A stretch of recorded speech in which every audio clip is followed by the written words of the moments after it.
Today, we're diving deep into the story of women in society. It's a journey that spans all of human history, and it's absolutely filled with struggle, massive transformation, and yes, incredible progress.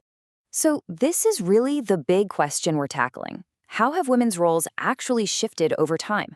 From the earliest human groups all the way to the complex policies of today, one thing is for sure, that role has never ever been static. So, where do we even begin? Well, to really get a grip on where we are now, you've got to look back at where it all started. We need to set the stage to understand the historical roles that, for centuries, were defined by a really clear-cut division of labor. In a lot of early societies, you had this pretty clear split. Men were often the hunters, while women took charge of farming and gathering. Now, this wasn't necessarily about who was stronger. It was often about what worked best with raising children. But while women were totally essential for providing food, this role often kept them in the domestic sphere. And over time, in many civilizations, that evolved into a secondary status, where they were subject to the decisions of men. But, that was never the full picture. Not even close. For centuries, women were pushing back against these limits. And that leads us to a massive turning point, the organized global fight for political recognition, the fight for a voice. Just take a second and look at this image. This is so much more than a photo from a history book. It's a snapshot of a revolution in progress. These women, the suffragettes, were strategic. They used political organizing, propaganda, even civil disobedience.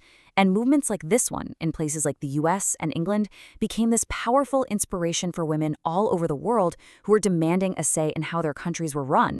And this is where things get really interesting, because this timeline just shatters the idea that women's suffrage was this one single event that happened everywhere at once. It wasn't. It was a long, hard-fought, country-by-country battle. New Zealand was way ahead of the curve in 1893. But for so many others, this right didn't come until much, much later. I mean, look, continuing well into the 21st century. So that's the million-dollar question, right? They won the vote. Was that it? Problem solved?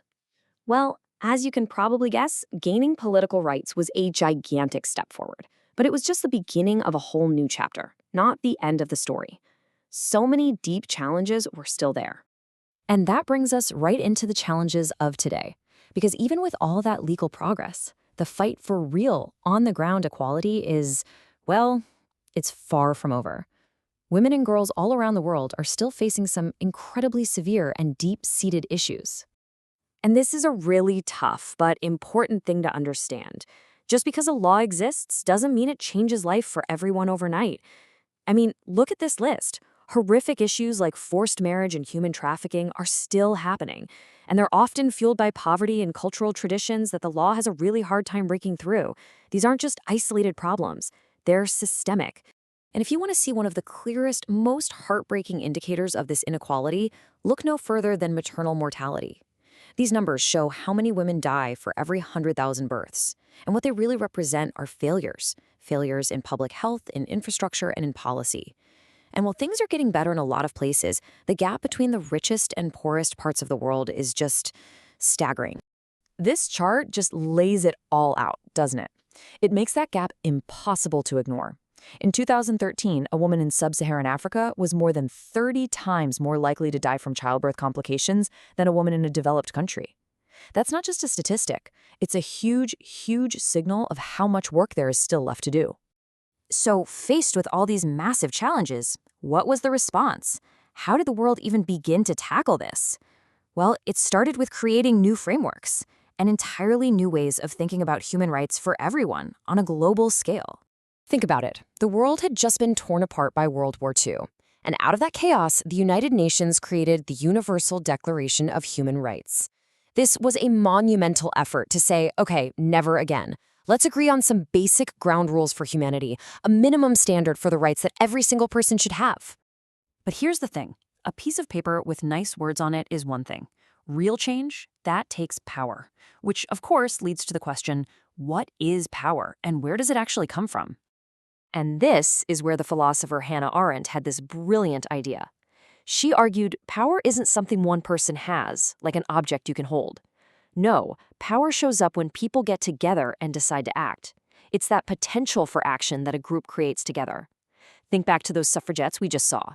That's a perfect example. So, to really use that collective power to make smart policy, a new way of thinking was needed.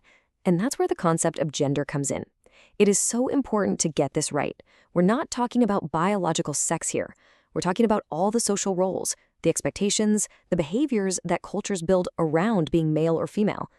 Understanding this difference lets us go after the root causes of inequality, not just the symptoms. Okay, so we have these big ideas: human rights, collective power, and this concept of gender. But what does that look like in the real world? How do these ideas actually get turned into policy? Let's zoom in on Brazil to see a really concrete example of this journey. And you can really see the step-by-step process here. It all starts with that foundation, the new constitution in '88 that guarantees rights. But look what happens next. It's not just about a general promise. They move to create specialized government bodies, first for human rights, and then, crucially, a secretariat just for women's policies. That's huge, because it means there's an actual institution whose job it is to push for change day in and day out. And that brings us right up to the present day. We've traced this incredible arc from a world of strictly defined roles through this massive fight for a political voice, all the way to building these complex systems of law and policy. The scaffolding is there. The laws are on the books. So the question now for all of us is, what's next? What does it really take to make sure that the promise written down in those laws becomes a living, breathing reality for every single woman everywhere?